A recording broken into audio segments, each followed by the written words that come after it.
Yes kabisa, nk'ibisanzwe ni kuri DC Sports TV. Hanyuma uyu mugoroba ndashaka ko twiganirira kuri match ya Arsenal n'ikipe ya Burnley. Uyu munsi tugiye kuganira ku mukino ugiye guhuza ikipe ya Arsenal ndetse na Burnley. Ni umukino ugiye kuba mu kanya ku isaha y'isa 3, urabera kuri stade ya Emirates Stadium, ikibuga cy'ikipe ya Arsenal. Kugeza ubu ikipe ya Arsenal niyo iyoboye urutonde rwa shampiyona y'Ubwongereza Premier League n'amanota 79, naho ikipe ya Burnley iri ku mwanya wa 19 n'amanota 21 yonyine.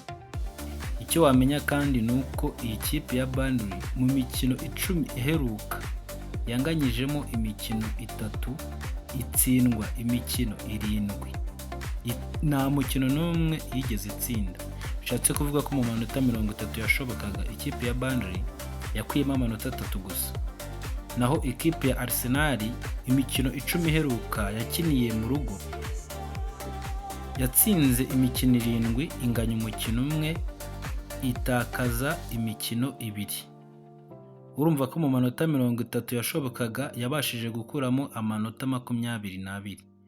Umukinnyi wo kwitega ku ruhande rw'ikipe ya Burnley ni uwitwa Fleming Zian, dore ko afite ibitego 5 kandi akaba yarabashije kugerageza uburyo bw'amashoti 21. Ku ruhande rwa Arsenal murabizi rutayizamu wayo ukomeye cyane bamwita Victor Gyökeres ndetse n'uwitwa Kai Havertz.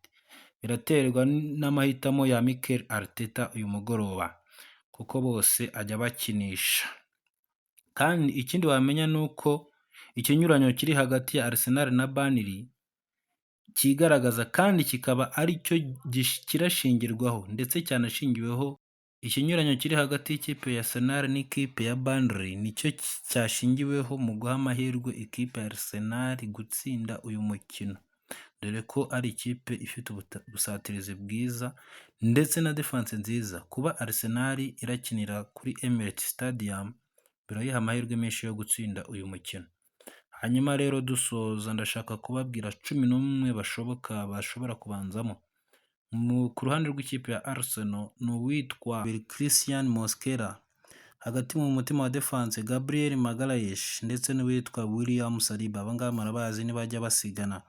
Hanyuma kuri gatatu ni Ricardo Calafiori, hagati mu kibuga ni Declan Rice Cyuma, bakunda kumwita Cyuma, ari kumwe n'uwitwa Martin Odegaard, captain from Norway.